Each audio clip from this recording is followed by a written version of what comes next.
Sessão iniciada. Deixa eu só... que mais? Eu vou mutar, tá, vocês? Não estou lembrando onde é que eu faço isso mais agora. Enfim, era para estar aqui no chat. Mas vocês estão todos no mudo, né? Então tá tranquilo. Então, na aula de hoje, a gente vai continuar aí o que a gente começou na semana passada, que são os efeitos do contrato. Então, o contrato, ele tem, como todo e qualquer instrumento em que a gente tenha regras, que a gente tenha cláusulas, a gente também vai surtir uma série de efeitos. Estou usando aqui uma classificação que é feita pelo Flávio Tartucci, tá? Então, o Flávio Tartucci ele vai colocar aí dentro do que ele chama de efeitos, os chamados vícios inibitórios, que foi a aula que a gente teve a semana passada, eu coloquei lá para vocês em duas partes. Sei que os vídeos muito longos, eles são difíceis de serem assistidos. Eu também tenho essa dificuldade, então eu prefiro separar o assunto por partes. E a gente vai falar hoje sobre evicção. Já de cara, eu vou pedir a vocês só uma coisa, não estou conseguindo me mexer muito, a coluna está doendo um pouco, então eu vou dar uma parte do assunto de evicção, tá? Para vocês não ficarem sem ter, e eu também não queria ficar sem ter esse momento com vocês, da gente ter essa possibilidade de interação. E a última parte do assunto, que seria exatamente as partes processuais, de prazos, eu vou gravar uma videoaula e disponibilizo para vocês já amanhã, tá? E logo depois, a gente deve, ainda essa semana, estar fazendo uma atividade. Essa atividade, dessa vez, nessa segunda unidade, meu objetivo com vocês é que a gente tenha a nota, de fato, fracionada em uma série de atividades, tá? Então, a gente vai fazer uma primeira atividade, ela vai constar, vai fazer uma segunda, uma terceira, e a gente não vai ter a avaliação. Então, a nossa avaliação, ela vai ser, na verdade, o cômputo de todas essas atividades, tá? Essa semana, não sei se vocês perceberam, que eu não vi lá nos comentários no grupo, as notas de vocês todos já foram lançadas, tá? Eu modifiquei uma coisa naquela regra que eu tinha passado para vocês, em termos da composição da nota, porque eu percebi que ela estava baixando a nota final de vocês. Então, o que foi que eu fiz? Eu juntei as atividades todas que vocês fizeram, dividi por igual, somei com a nota da prova e dividi por 2. Então, assim, eu vi que vocês acabavam ficando com 1 ponto e meio, a depender da nota que vocês tinham, a mais do que se eu fizesse aquela equação toda de usar peso 6, peso 4, tá? Então, achei melhor. Então, nessa segunda unidade, que a gente começa aí com os vícios redibitórios e segue até aí o fim, eu vou colocar as atividades em partes, tá? Então, a gente sempre vai ter as atividades, elas vão ser, de fato, igual a que a gente fez na avaliação, então ela vai ser aberta no horário da aula e ela termina no horário da aula, para que vocês, durante aquele tempo, realizem essa atividade. Então, sexta-feira a gente vai ter a primeira, que vai ser exatamente sobre evicção e os vícios redibitórios, seria essa parte dos efeitos. A gente deve ter aí uma próxima aula para tratar da ideia de extinção dos contratos, para daí a gente entrar nos contratos em espécie, tá? Contrato de compra e venda e assim sucessivamente, tá? Isso posto, vou lá para... Boa noite, Marcelo. Vou lá para o nosso quadrinho. Então, deixa eu ver se eu encontro ele aqui. Cadê Boa ele? noite. Tudo jóia, né? Graças a Deus. Eu estou procurando aqui, gente. Não estou conseguindo achar o raio do... Achei. Pronto. Vocês vão ver que a gente está com um quadro diferente. Eu tive um problema no meu querido notebook. Perdi meu HD. E aí, no que eu perdi também alguns programas e não consegui recolocá-los aqui. Mas acho que vocês estão conseguindo enxergar aí um quadrozinho. Sim ou não? Tá aparecendo aí para vocês? Positivo, positivo. Tá, professor.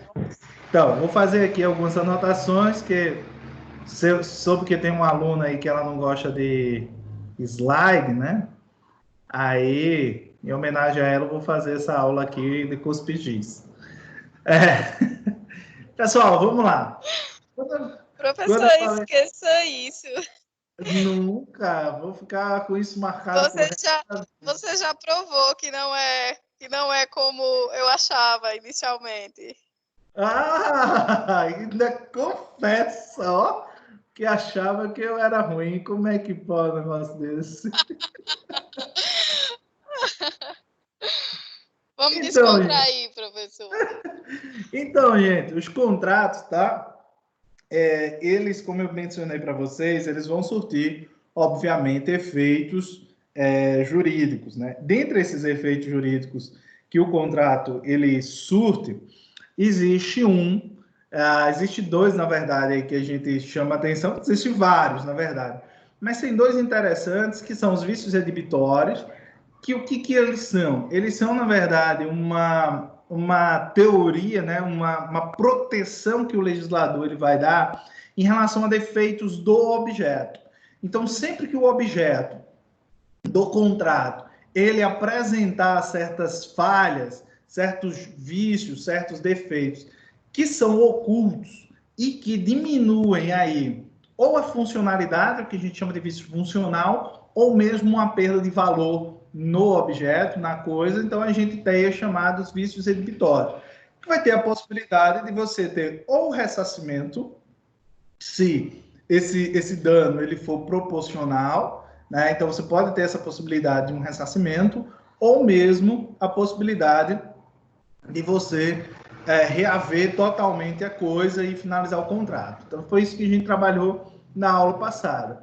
Existe um outro tipo de proteção, que essa proteção, diferentemente do que vai acontecer nos vícios redibitórios, em que a gente tem um defeito no objeto, aqui, que é o caso da evicção, nós vamos ter um defeito de direito.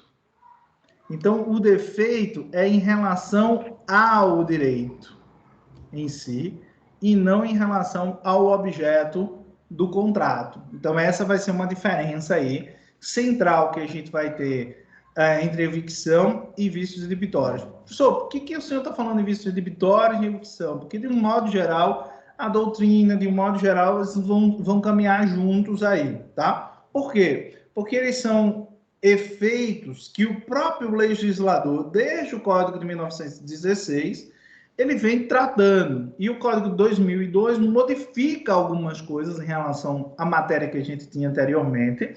Ele é silente em algumas coisas, tá? Então, existem certos aspectos que ele não vai tratar, e aí vai caber à doutrina fazer uma subdivisão aí e tentar entender o que cada uma dessas coisas são, o que cada uma dessas coisas não são, tá? Então, a gente vai ter, de fato, essas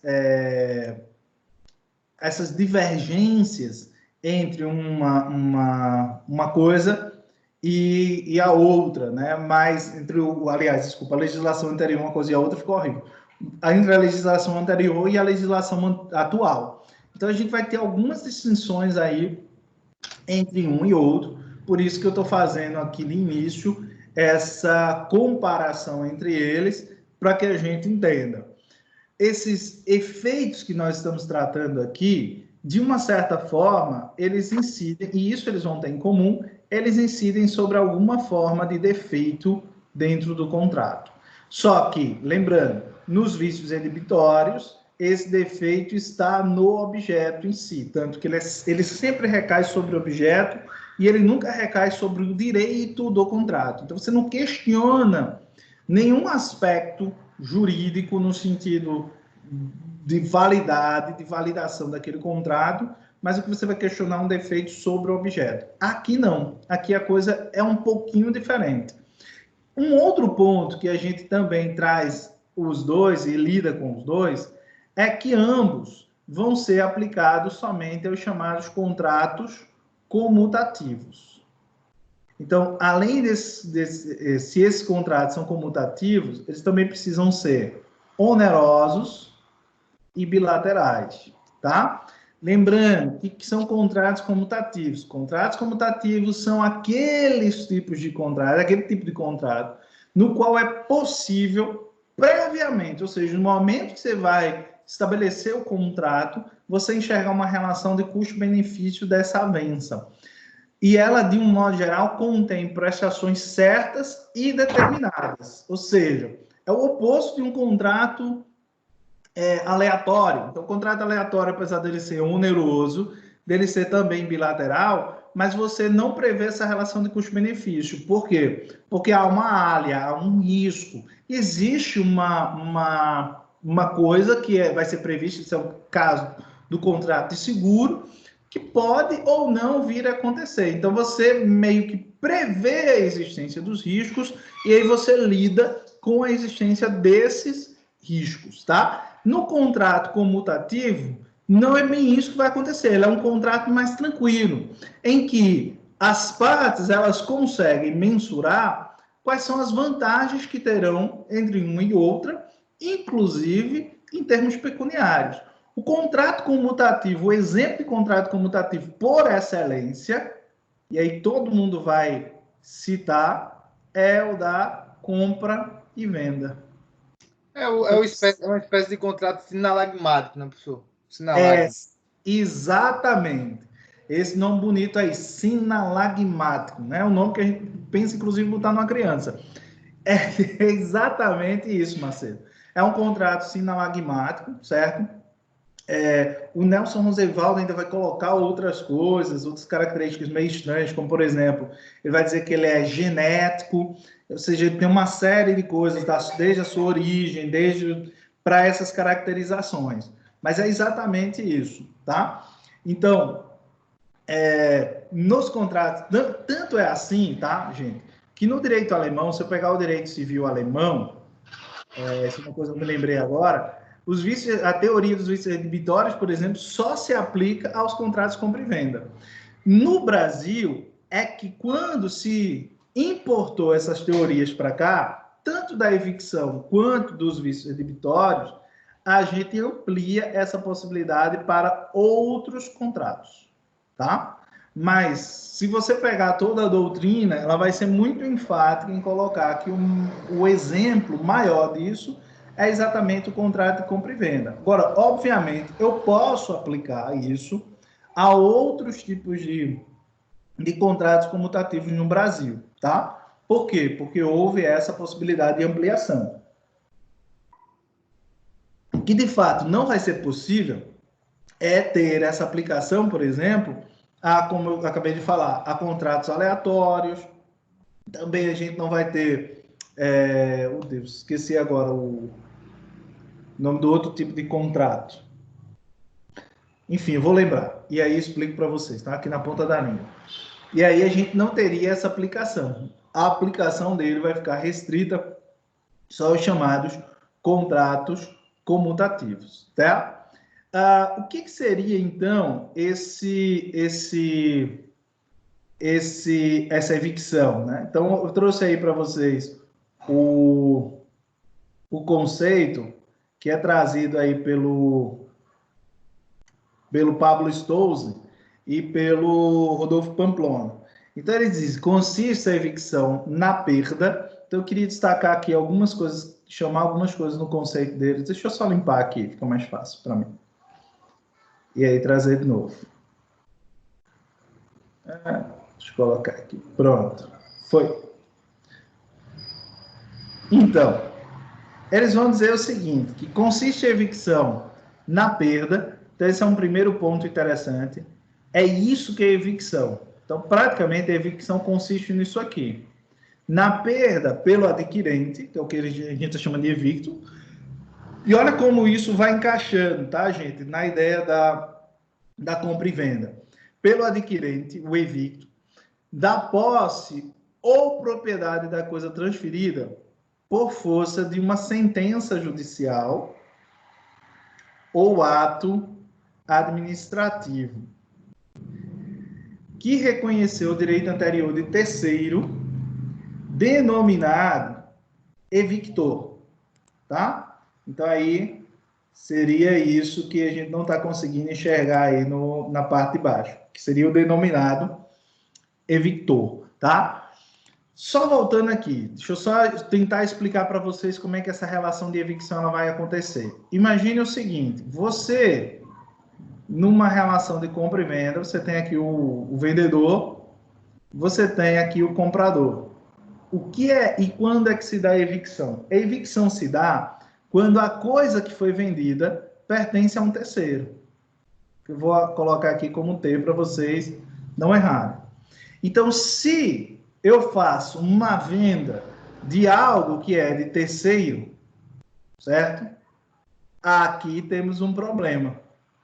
Por quê? Porque esse terceiro pode, diante disso, isso normalmente vai acontecer em processos de execução, ele pode requerer a evicção, tá? Então, a evicção é exatamente isso aqui. Esse sujeito que adquiriu o bem, ele tem uma perda. E essa perda se dá porque o bem que ele adquiriu pertence a um terceiro, certo?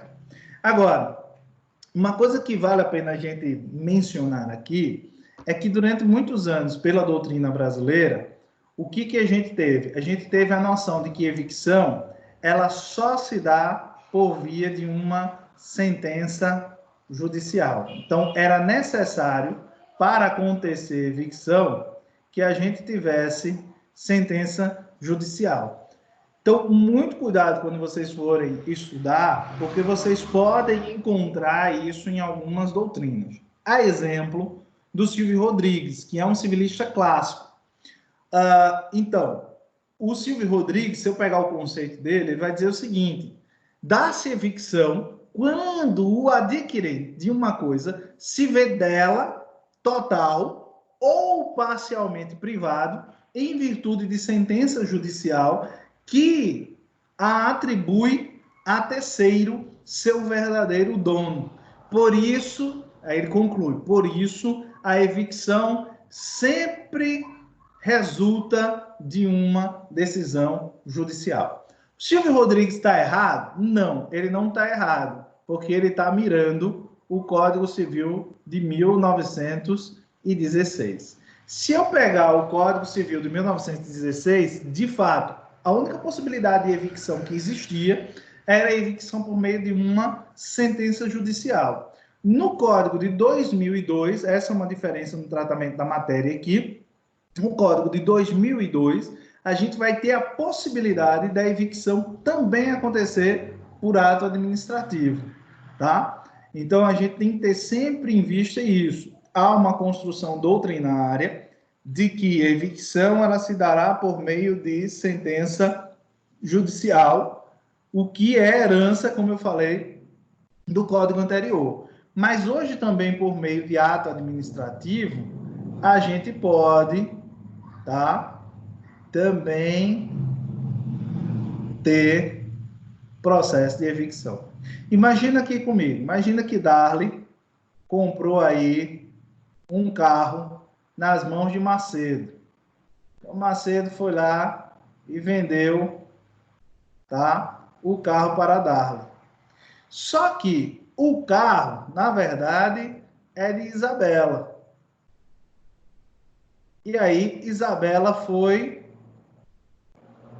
e fez um BO sobre o roubo, o furto do carro. Aí, Darley, de boa fé, bichinha, vai dar um passeio nesse carro e ela é parada numa blitz.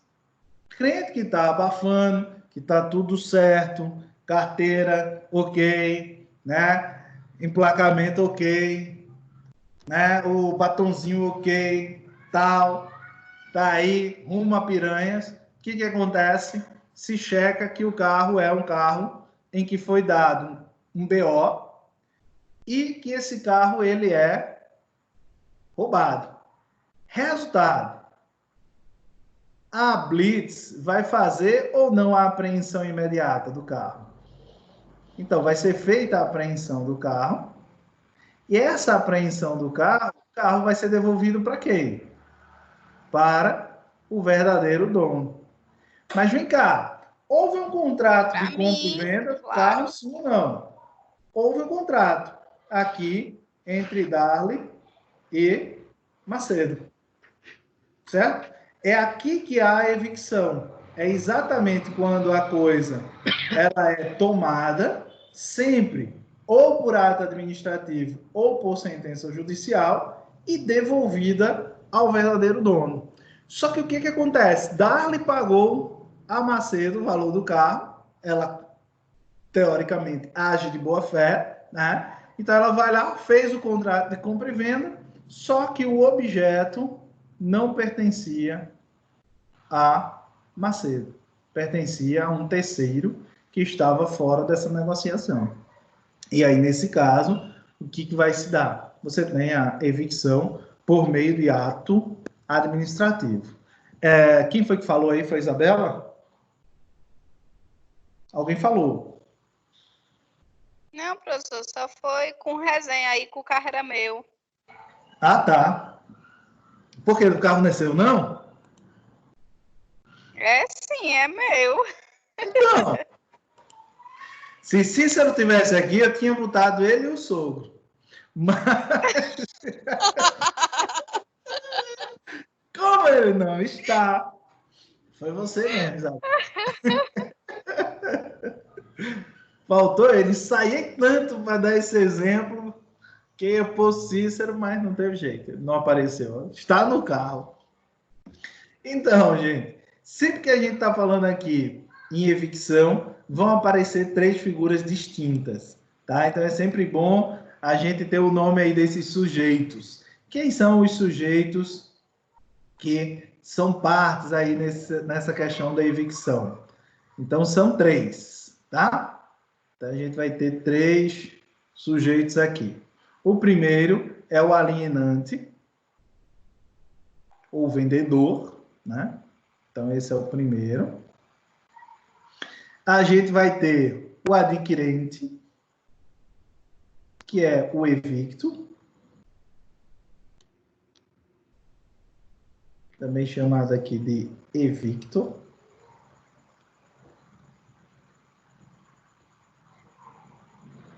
Desculpa, evicto, sem o R.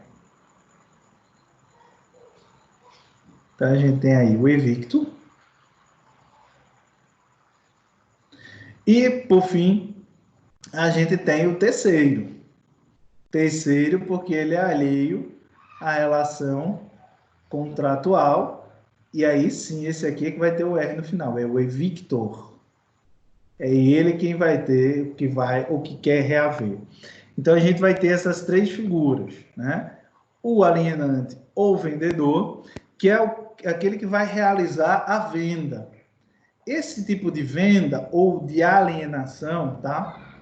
A gente vai chamar de venda non domínio. Então tem essa expressão latina, non domínio, que é a venda daquilo que não possui. Então ele transfere o domínio da coisa e aí ele vai responder pelos riscos da evicção e também pelos lucros que ele obtiver dentro desse processo de alienação. Então não é que o adquirente ele fica a ver navios. Então a gente vai ver depois que ele pode se voltar contra o alienante para que ele tenha aí algum tipo de ressarcimento, que não poderia ser responsabilizado de modo nenhum, seria o terceiro. Então, o terceiro ele não pode arcar com prejuízo de reaver uma coisa que é sua e que ele tinha perdido a posse ou propriedade porque foi feita uma alienação num domínio, né? Foi feita uma venda de coisa. Alguém? Tá aí. Tranquilo, vamos lá. Então, esse adquirente é exatamente o cara que faz a compra. É ele quem sofre a evicção. Então, ele sofre a evicção. Ó, esses nomes aqui, é bom a gente sempre lembrar por um detalhe.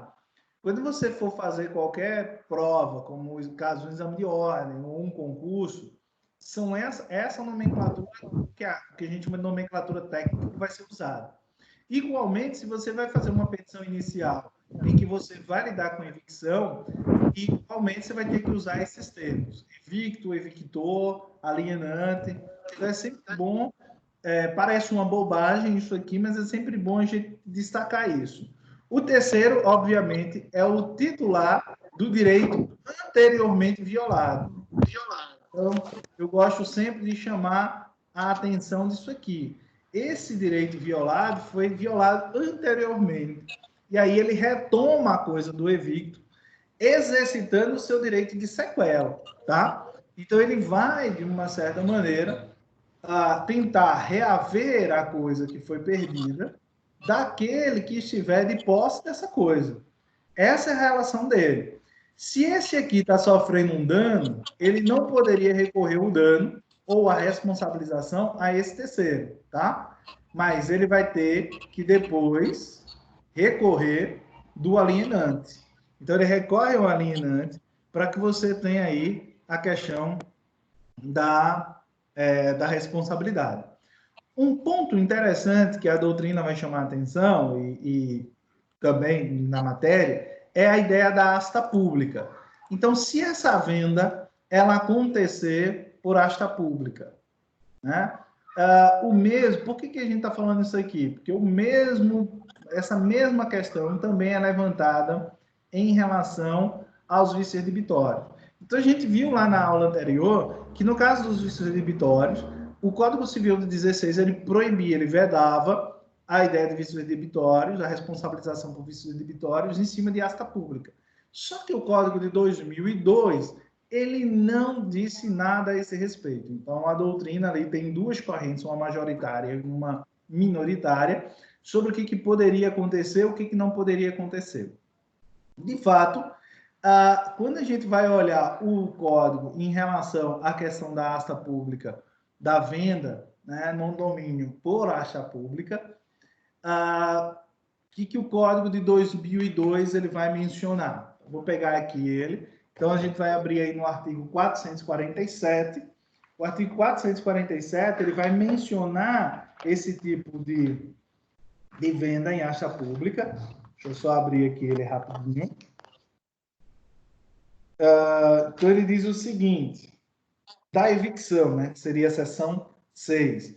Nos contratos onerosos, o alienante responde pela evicção.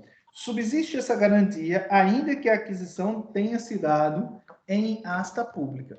Então, ele prevê o 447. Deixa eu só anotar aqui para vocês. Código Civil, artigo 447, ele vai também prever a aplicação da evicção aos casos de venda realizada em asta pública. Agora, o que vai se levantar é o seguinte: em face de quem, no caso da venda em asta pública, você vai exercer o direito? Então, o evicto, ele vai... Quem é o evicto, gente? Acabou de mencionar aqui, ó. O evicto é o sujeito... O evicto é o adquirente. Não. Isso, é o adquirente. É o sujeito que sofreu a perda. Então, quando ele sofre a perda, obviamente, que ele precisa, ou ele pode entrar com um processo de responsabilização pela perda que ele sofreu. A questão que se levanta é que, nos casos de asta pública, esse direito será exercido contra quem? Vamos tentar entender o drama. Quando você tem a asta pública, essa venda, ela não se dá por vontade própria, mas ela se dá por um ato de império.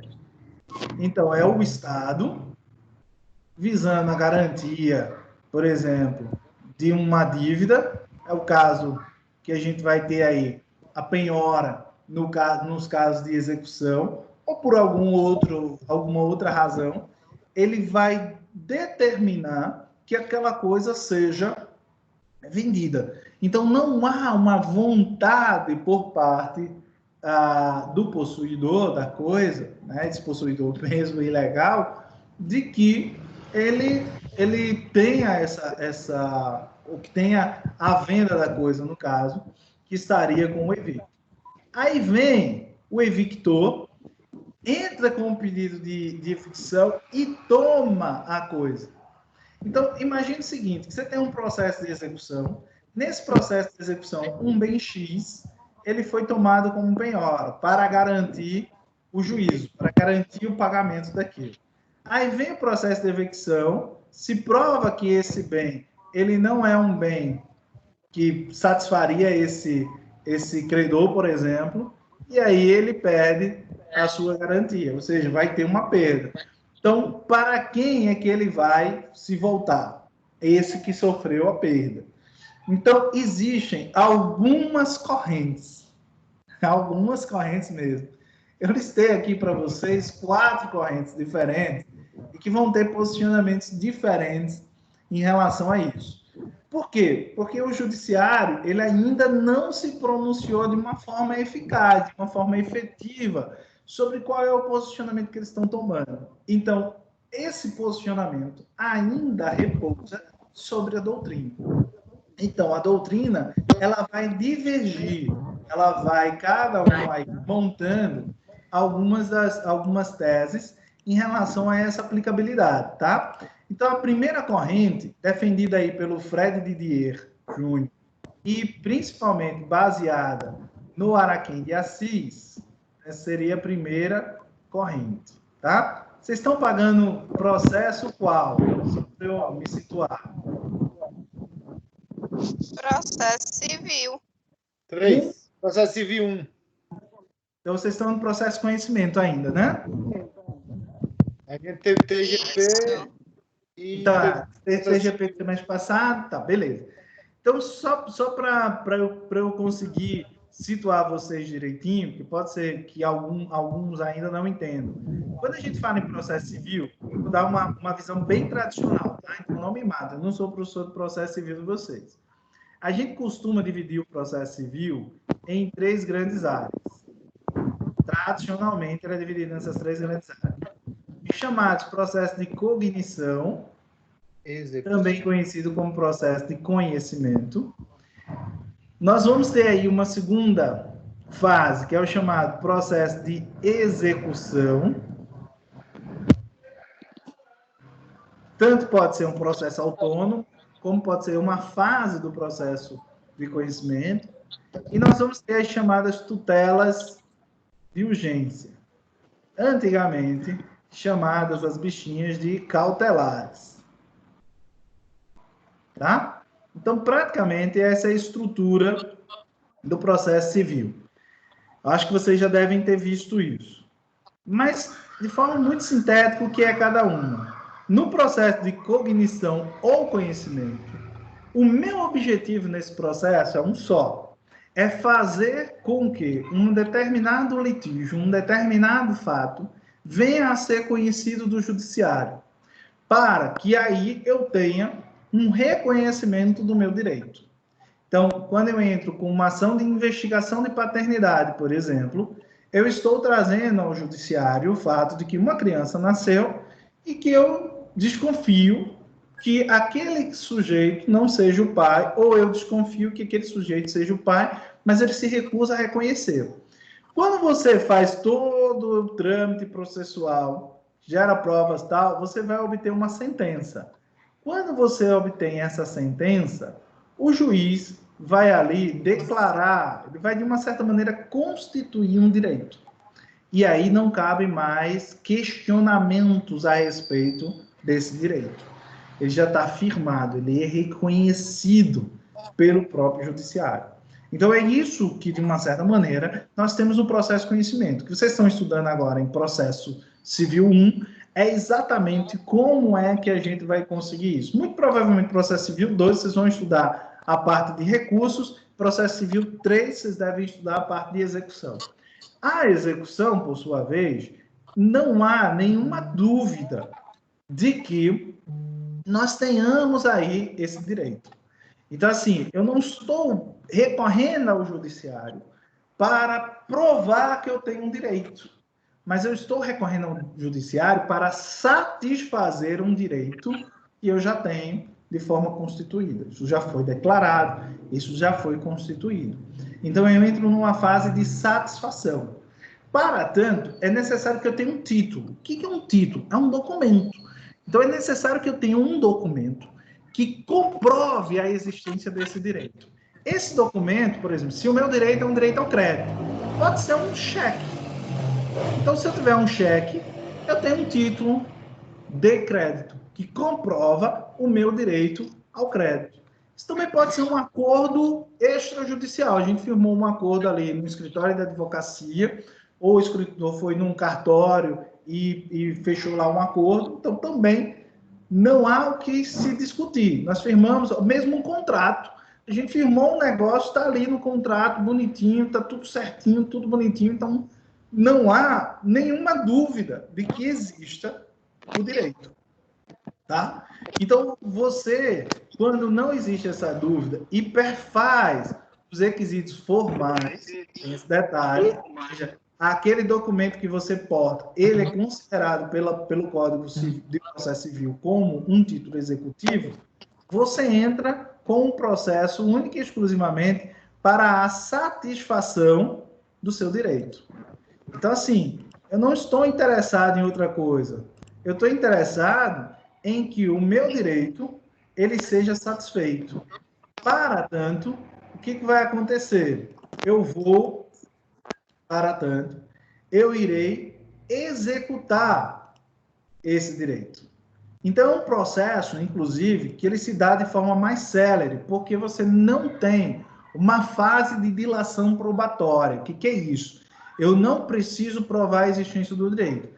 Então, a fase probatória do processo de execução é muito pequenininha e normalmente diz respeito a não o questionamento ou a comprovação do direito, mas diz respeito talvez a certos detalhes em relação à execução desse direito. Então, a tutela executória, ela é uma tutela de natureza satisfatória. Para tanto, o processo, ele não cabe uma contestação ampla como no processo de cognição. Você não tem que alegar outros fatos, você tem que vir a juízo para cumprir com a sua obrigação, tá? Por isso que quando eu mencionei a vocês aqui a ideia da asta pública e falei de execução, tem a ver um pouco com isso. Quando você começa um processo de execução, você vai começar, como todo processo aí, com a sua petição. Quando o sujeito ele é citado, ele não é citado, e essa é a diferença aqui, ele não é citado para contestar, mas ele é citado para pagar, para cumprir com a sua obrigação. Então, ele precisa, inclusive, para embargar, que é a defesa que ele faz, ele precisa garantir o juízo. Isso se dá de duas formas. Ou vou pegar o dinheiro, ou tem três soluções. Ou vou, pago, reconheço que devo, pago. Morreu Maria para ela.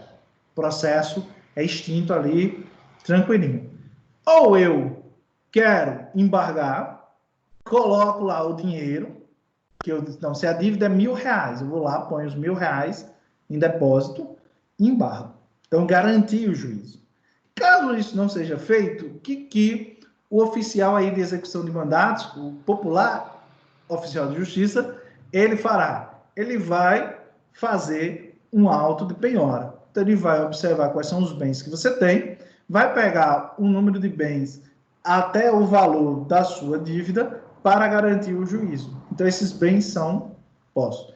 Agora, imagine o seguinte, eu estou lá, executei Isabela, que Isabela está me devendo, o oficial de justiça pega aí esse carro de Isabela, o mesmo que ela já tinha tomado por evicção lá de Darley, vai, penhora, só que aí a gente descobre que o carro também não era de Isabela, o carro era de Cícero.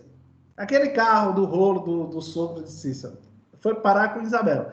Então, Cícero vai lá e requer por evicção o carro. O que vai acontecer? Eu, que sou o credor, que executei, vou sofrer essa perda. Entendeu? Porque o carro havia sido vendido em asta pública, eu fui lá, comprei o carro bonitinho, adjudiquei o carro, fiquei com o carro, e agora eu não estou vendo navios. Então, é nesse sentido aqui, tá? Que é uma das possibilidades que a gente tem aí de evicção. Então, estou explicando só o exemplo que eu tinha dado antes, para não ficar aquela zona nebulosa. E porque, de uma certa maneira, isso também vai ter uma relação, vai guardar uma relação com as correntes que a gente vai trabalhar agora. Inclusive, essa corrente é defendida pelo Fred Didier, mas baseado no Araquém de Assis. É também a opinião dele. Muito provavelmente vocês nunca ouviram falar no Araquém de Assis, porque vocês estão no comecinho do processo civil.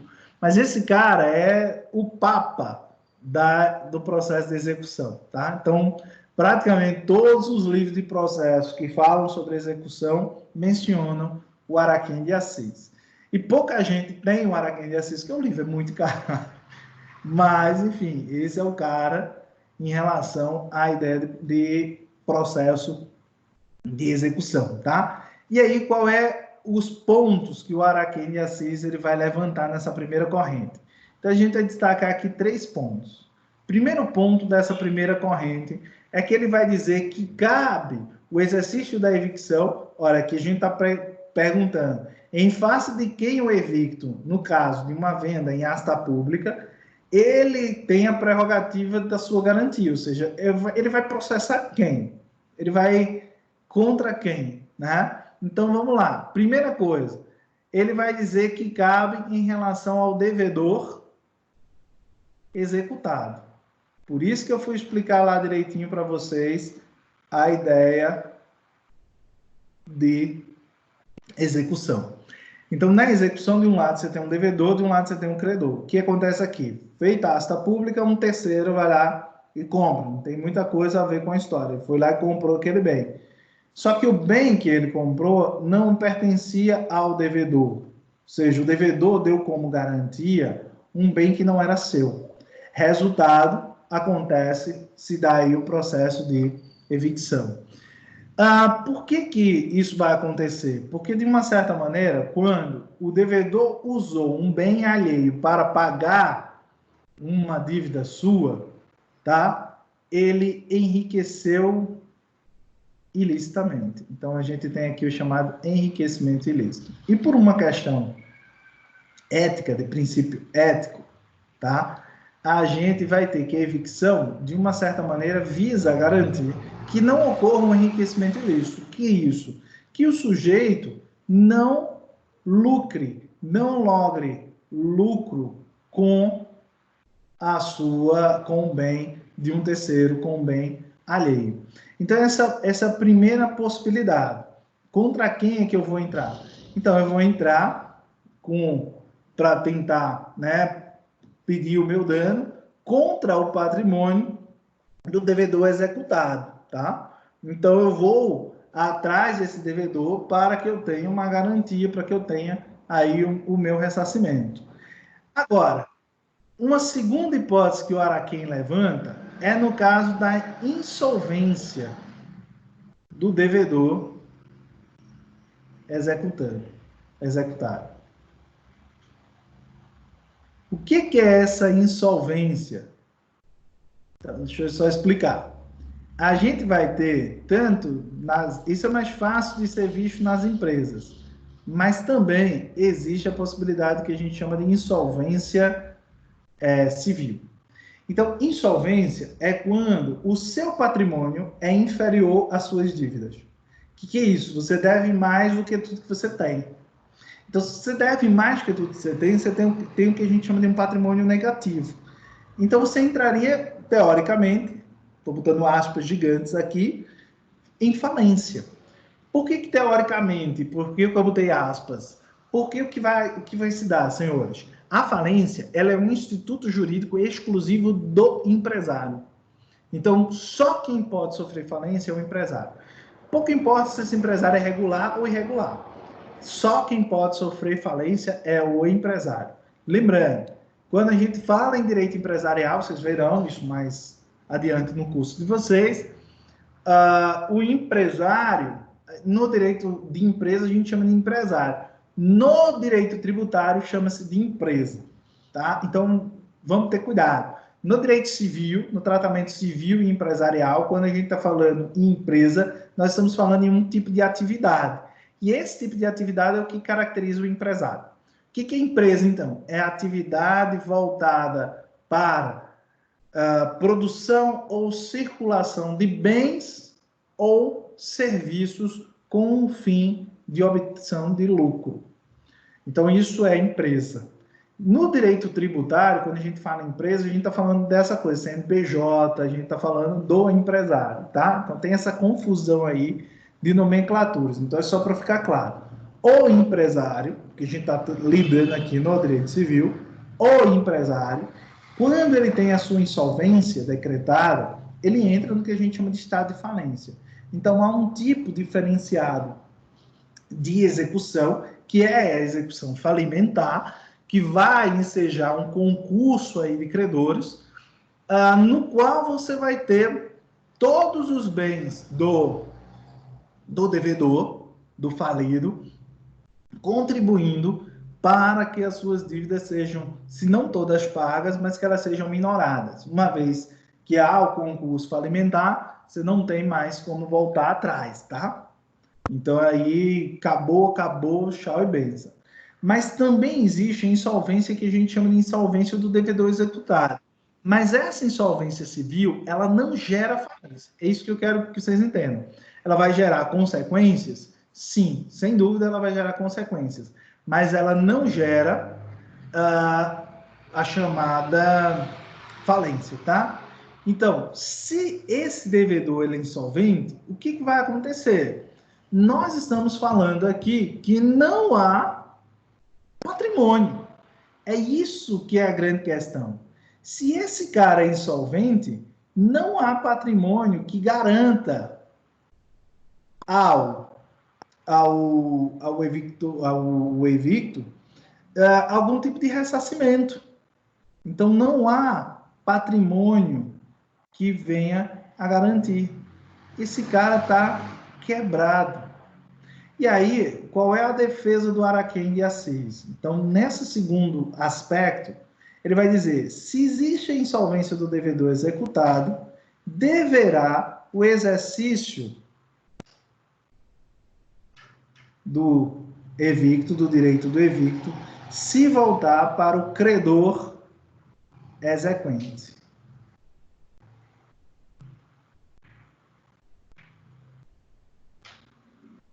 Então, eu vou voltar para quem? Para o sujeito que promoveu a execução. Professor, mas isso não é injusto, não? Vamos lá. Qual é a ideia aqui? A ideia é a seguinte. Se eu peguei um bem em penhora, tá? Essa penhora resultou a asta pública, ou seja, este bem foi vendido. Quando ele é vendido, o que vai acontecer? O valor do bem, tá? Ele se volta para pagar o credor, para pagar o exequente. Então, ó, se José executou Mateus, certo? Numa quantia de R$8.000. Foi penhorado um bem de Mateus que não é de Mateus, mas é de Priscila, tá? Só que ninguém sabe. É feita a asta pública, o que vai acontecer? O valor que foi vendido aqui vai voltar para quem? Vai pagar José. José tem o seu direito ao crédito satisfeito. Só que Lucas, que comprou esse bem no leilão, vai sofrer a perda, a evicção, porque Priscila vai lá e vai dizer, o bem é meu. Resultado, o bem passa a Priscila. A quem Lucas pode recorrer? É essa a questão aqui. Então, ele recorreria ao devedor executado, ou seja, a Mateus. Se Mateus estiver insolvente, não há nenhum bem que Mateus tenha que garanta o pagamento. Então, pela lógica, eu vou recorrer a quem? Eu vou recorrer a José. Por quê? Porque José foi quem se beneficiou da venda do bem. Então, por isso que o Araquém ele vai defender, na hipótese de insolvência do devedor executado, que se recorra ao credor exequente. Tá? Então, essa é o ponto aqui, chave, desse posicionamento aí do Araquém de Assis, também endossado pelo Fred de Júnior e pelo Marco Aurélio Bezerra de Mello. Então, esses três autores aí, eles vão ter esse posicionamento. Então, ele ainda fala mais. Seria aí um terceiro ponto. Então, ele diz, em vista da evicção sofrida pelo arrematante, o Estado poderia ser solidário. Então, ele ainda pensa em uma responsabilidade solidária por parte do Estado, uma vez que o procedimento aconteceu dentro do Poder Judiciário e com a chancela do Poder Judiciário. Então, uma terceira possibilidade que ele vai contemplar é essa. Olha, se foi uma asta, e aí essa é a lógica, se foi asta pública, foi ato de império. Então, ele acontece contra a vontade. Então, aí haveria uma possibilidade do Estado subsidiariamente também ser aí responsabilizado. Então, você vai ter esse posicionamento, tá? A segunda corrente, ela aí é defendida por outros autores, como é o caso do Pablo Stolz e do Rodolfo Pamplona. Eles vão defender, eles vão ter esse posicionamento. Essa seria a nossa segunda corrente. Para a segunda corrente, como é que se daria esse exercício? Então, para essa segunda corrente, você teria que a responsabilidade ela é do devedor executando.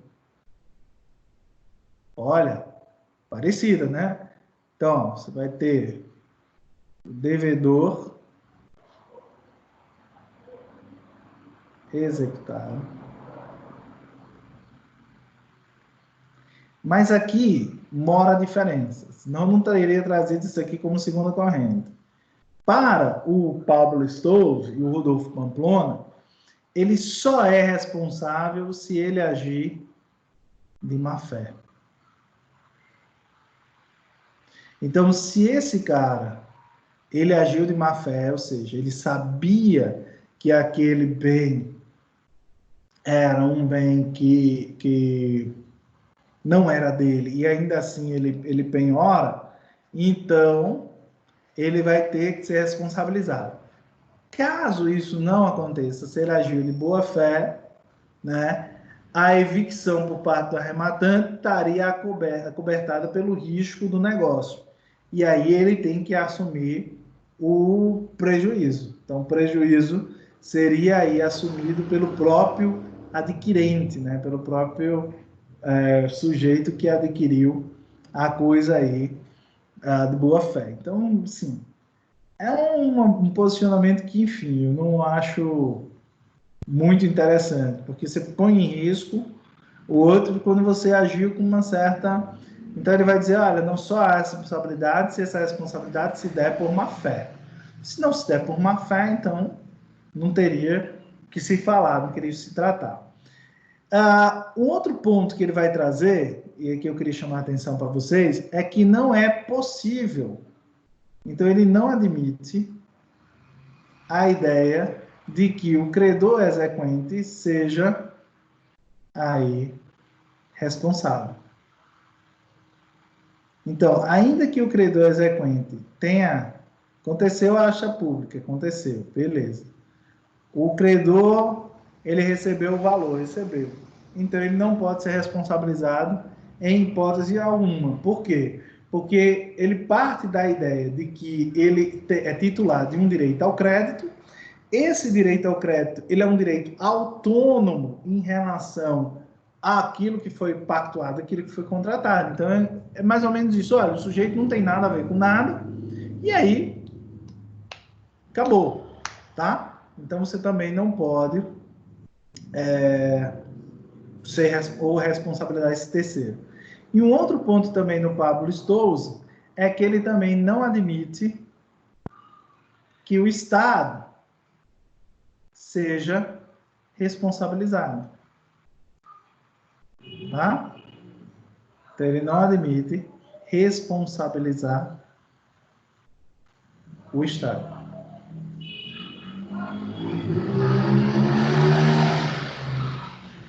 Então, ele teria aí também essa ideia. Por quê? Porque ele diz que se houve o respeito ao devido processo legal, se foi cumpridas as garantias processuais, o judiciário ele não tem como se furtar de conduzir o processo e que aí é um risco do próprio negócio. Então, o Pablo Stolze, ele de uma certa maneira vai colocar o risco aí dentro do próprio negócio. Então, ele vai dizer, são coisas que acontecem. Então, como são coisas que acontecem, então não tem muito o que você está questionando, né? Não tem muito o que se discutir em relação a isso, tá? Então, para ele, a responsabilidade, ela só acontece no devedor executado.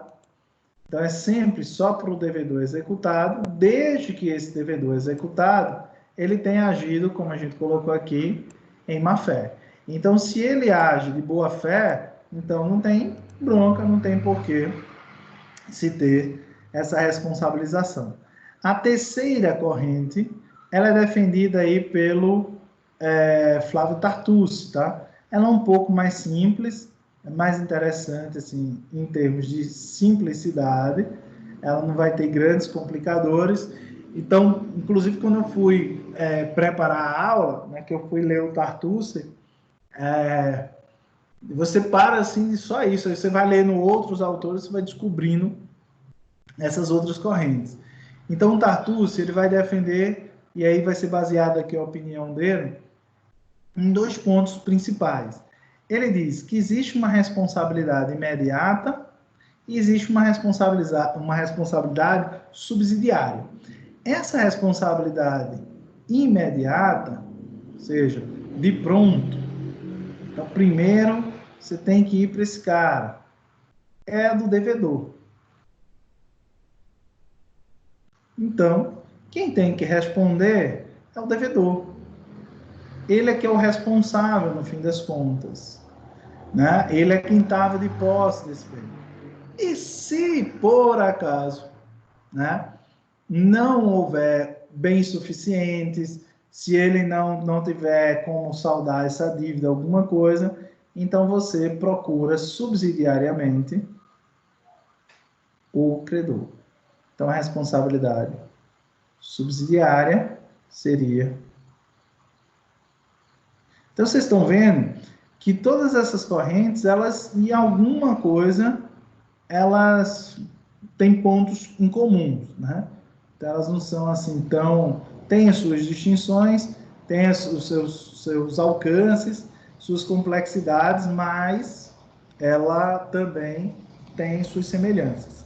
A quarta corrente, tá? Que a gente vai tratar aqui, ela é defendida aí pelo Cristiano Chaves, pelo Nelson Rosenwaldo Júnior, também é defendida pelo Luciano Figueiredo, pelo Roberto Figueiredo, que são autores mais novos, né, mais recentes.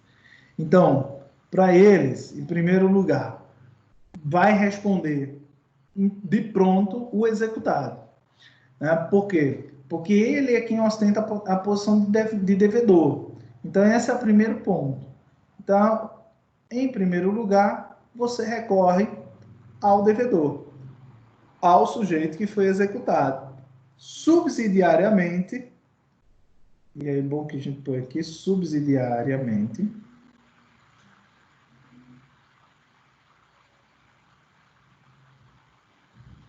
a gente alcança quem?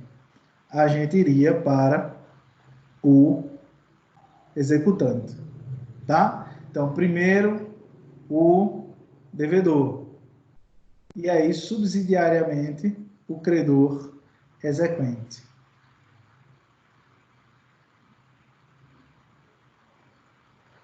Então, qual é o ponto que eles trazem aqui? Ele diz que, tecnicamente, o credor ele não é parte legítima da demanda.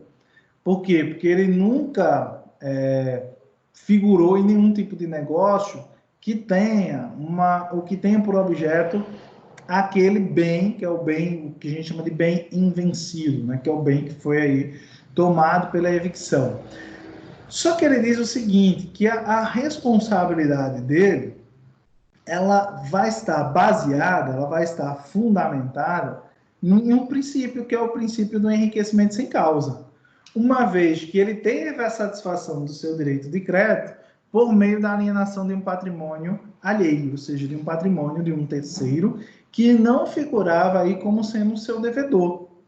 Né? Então, como esse terceiro, ele não tinha uma relação ele não estava dentro da relação de crédito, o fato de você permanecer, ou seja, de você permitir que aquele sujeito, ele usufrua disso, né, ele tenha recebido esse valor pela asta pública, pela venda do bem de terceiro, e não seja responsabilizado de modo algum, é você, de uma certa maneira, endossar o enriquecimento ilícito, e o enriquecimento sem causa. Então, esse sujeito está enriquecendo sem que você tenha o pagamento, a satisfação do seu direito ao crédito pelo bem, ou pelos bens, ou pelo patrimônio do devedor, certo?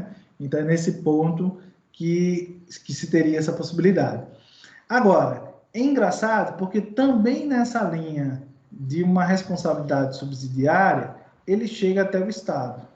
Só que aqui há uma divergência dentro dessa corrente. Se eu pegar o que diz o Chaves, né, e o Rosenwald, eles vão numa direção. Se eu colocar aqui, nessa chave, o que pensa o Figueiredo, a gente vai em outra direção. Vamos tentar entender isso aqui. Para o Nelson Rosenwald e o Cristiano Chaves, a gente tem aqui a responsabilidade do Estado, só que para o Nelson Rosenwald, em relação, olha só, ao abuso de direito. Então, ele vai dizer que o Estado, ele deveria agir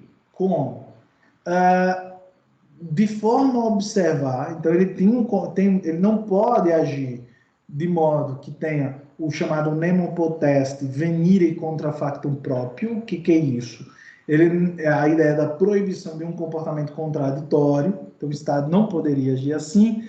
E quando ele faz a penhora, quando ele faz a asta pública, de uma certa maneira, ele está garantindo que aquele bem é um bem que não tem nenhum tipo de gravame, que não tem nenhum tipo de problema. Em outras palavras, qual é a lógica aqui? A lógica aqui é uma só. Olha só, o que eu vou pensar? Se é o Estado que está vendendo, eu vou entender que esse bem é um bem que está livre de certos óbices, é um bem que está correto, que está tudo certinho. Então, eu vou ter uma confiança no Estado. Por isso que, para o Rosenwald, você não vai agir, porque o Estado seria responsável em termos... ele não teria, digamos, uma responsabilidade civil, mas ele tem uma responsabilidade em razão à questão do abuso do direito. E aí é bom a gente chegar aí o artigo 187 do Código Civil, só para a gente entender qual é a fundamentação que o Rosenwald e que o Cristiano Chaves eles vão colocar. Ele diz assim: também comete ato ilícito o titular de um direito que, ao exercê-lo, excede manifestamente os limites impostos pelo seu fim econômico ou social, ou pela boa-fé, ou pelos bons costumes. Então, nesse sentido, é que ele vai mencionar que seria a responsabilidade do Estado. Então, a responsabilidade do Estado ela não seria imputada aí por uma espécie de solidariedade, que é aquilo que vai tratar, por exemplo, o artigo 265 do Código Civil. Então, não seria por isso, mas seria exatamente pelo abuso de direito, pelo fato de que há uma confiança de que aquele bem que foi fruto de evicção, ele não deveria, ou seja, o Estado ele deveria ter observado, ter feito isso adequadamente, porque ele gera uma confiança naquele que vai adquirir o bem pela asta pública. O Luciano Figueiredo e o Roberto Figueiredo, eles vão divergir nesse ponto. Então, eles vão dizer, olha, a gente concorda com o que o Rosenwald pensa, com o que ele diz, com esse posicionamento, mas tem um retoque. Que retoque é esse? Eles enxergam que há uma responsabilidade estatal solidária e eles vão fundamentar isso com base no artigo 942 do Código Civil. Porque ele diz que como o Estado ele agiu com atos para realizar a asta pública, ele, consequentemente, se responsabiliza pela lesão. Então, a lesão ao direito do evicto, a perda que ele tem, nunca aconteceria sem que o Estado tivesse produzido, tivesse promovido aí a asta pública. Por desencargo de consciência, vamos lá ao 942. Olha só o que vai falar o artigo 942. Os bens do responsável pela ofensa ou violação do direito de outrem ficam sujeitos à reparação do dano. E se a ofensa tiver mais de um autor, todos responderão solidariamente pela reparação. Então, é nesse sentido que o Luciano Figueiredo e o Roberto Figueiredo vão defender que existe uma responsabilidade solidária do Estado, uma vez que os atos do Estado contribuem para a lesão, para a produção da lesão. E segundo o artigo 942, isso não se limitará somente ao autor em si da lesão, mas também a todos aqueles que tenham, de alguma forma, contribuído para que esse tipo de lesão ele acontecesse, para que ele se realizasse. Tranquilos? Até aqui alguma dúvida? Está tudo tranquilinho? Tranquilo, professor. Querem fazer uma pausa para tomar uma água, para ir ao banheiro, alguma coisa do tipo, ou a gente continua? Estou vendo Macedo aí já tomando café, me fazendo inveja. Acho que aqui agora tomando café. Vamos fazer uma pausa, então, de 5 minutinhos e a gente volta. Pode ser? É um tempo também para eu esticar aqui minha coluna. Só Pode. E a gente já volta. Certo? Combinado assim? Então, vamos lá. Sim, sim. Eu vou parar a gravação, tá? É bom que o vídeo também não fica tão longo. Eu paro a gravação e no retorno eu continuo.